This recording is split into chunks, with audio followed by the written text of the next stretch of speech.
Deməli, qardaşlar, bərəkət kəmiyyətdə deyil.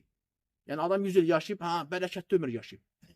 Və ya milyonlar var, ha, bərəkətli malı var. Xeyr, qardaşım. Mal mülkdə, həyatda bərəkət kəmiyyətlə, ədədlə götürülmür. Nə ilə götürülür? Keyfiyyətlə.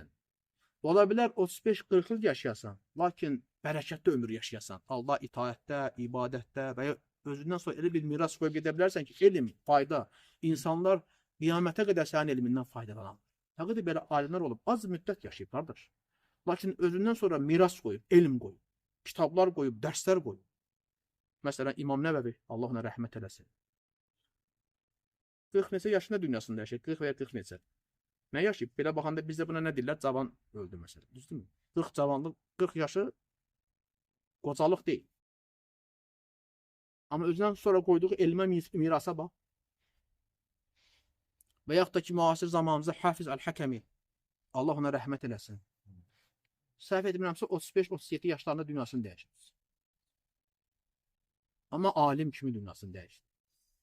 Özündən sonra miras qoydu geçir, faydalı elm. 18 yaşında tövhid babında 100 və 200 unutmuşam.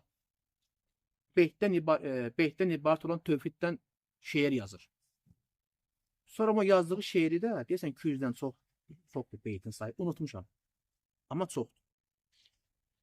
Bir elmi şeir forması yazmaq asan şey deyil ha.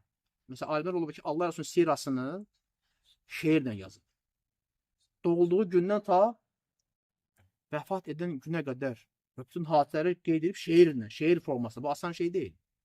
Hafiz Əl-Həkəmi, Allah ona rəhmət eləsin, 18 yaşında neçə yüz beytdən ibarət olaraq bir şeir yazır tövhid babında, tövhidin bütün qismlərindən. Sonra da onu 3 cilddə şərh edir. Bugün onun 3 cilddə şərh etdiyi Mə'aricil Qəbul kitabını, Mə'aricil Qəbul, 3 cilddə tövhid babında kitablardır. Uluhiyyət, Rububiyyət, ad və sifətlər. Böyük alimlər şərh edirlər. Böyük alimlər. İndi nədir bu? Az yaşayıb deyirik bərəkətsiz ömürdür. Yox, vallahi. O elə bərəkətli ömür yaşayıb. Və onun kimi digər o cavan yaşda ölən alim.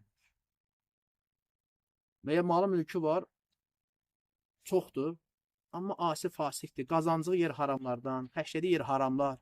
Vallahi malında bərəkət yoxdur, xəbərin yoxdur. Elə bilirsən ki, xeyir içindəsən. O adam elə zənn eləməsin. Vallahi zənn eləməsin. Bugün belə haram yollarla milyonlar qazananlar var. Elə bir ki, xeyir içindədir. Vallahi xeyir içində deyilsiniz. Bərəkətsiz maldır. Qoy az olsun, amma bərəkətli olsun, halal yolla olsun, halal yerlərə xərclə. 1000 olsun, 1000 manat olsun ayda qazancın. Amma qoy bərəkətli olsun.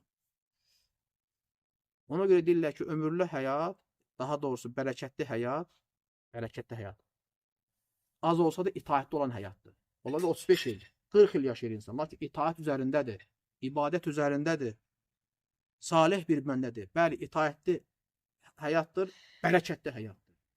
Və ya malı mülkü az olub, amma bərəkətli mal mülkdür. Çünki halal yerdən qazanıb və halal yerlərə xərcləyir. Nə olsun azdır? Bugün milyonları olub öyünənlər var. Bəlkə də halal yolla qazanmışsansa heç. Yox, orada haram varsa öyünməyə dəyməz.